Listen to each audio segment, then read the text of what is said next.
Break नंतर आपलं पुन्हा एकदा स्वागत। आता एक मोठी बातमी, किल्ले शिवनेरी गडावर मधमाशांचा खरं तर शिवभक्तांवर त्यांनी हल्ला केलेला आहे। सलग दुसऱ्या दिवशी मधमाशांनी हा हल्ला केला असल्याचं पाहायला मिळतंय। शिवनेरी गडावर शिवजन्मोत्सव साजरा होत असताना मधमाशांनी हल्ला केलाय। वन विभागाकडून आता सतर्क राहण्याच्या सूचना शिवभक्तांना देण्यात आलेल्या आहेत।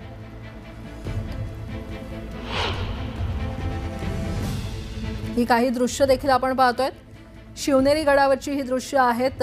किल्ले शिवनेरी गडावर मधमाशांनी हल्ला केलेला आहे। शिवभक्तांवर त्यांनी हल्ला केला असल्याचं कळतंय। सलग दुसऱ्या दिवशी मधमाशांचा हा हल्ला झालेला आहे। शिवनेरी गडावर शिवजन्मोत्सव सोहळा साजरा होतोय आणि शिवजन्मोत्सव साजरा होत असतानाच मधमाशांनी शिवभक्तांवर हल्ला केलाय। वन विभागाकडून आता शिवभक्तांना सतर्क राहण्याच्या सूचना देण्यात आलेल्या आहेत।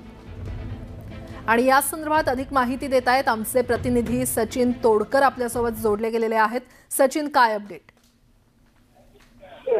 किल्ले शिवनेरीवरती आज तिथीनुसार शिवजयंती सोहळा संपन्न होत आहे। शिवजयंती सोहळा संपन्न होत असताना किल्ल्याच्या उत्तरेकडे असलेल्या कडेलोट पॉइंट वरती मधमाशांनी गोंगाट करायला सुरुवात केला।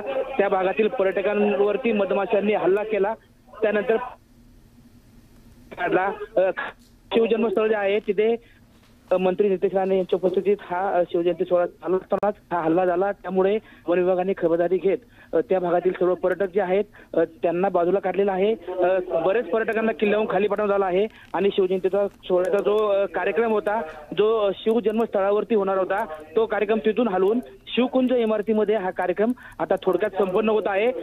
सध्या तरी गडावरली परिस्थिती नियंत्रणात आहे। ज्या पर्यटकांवरती मधमाशांनी हल्ला केला होता त्यांच्यावरती बरं सचिन, धन्यवाद या सविस्तर माहितीसाठी।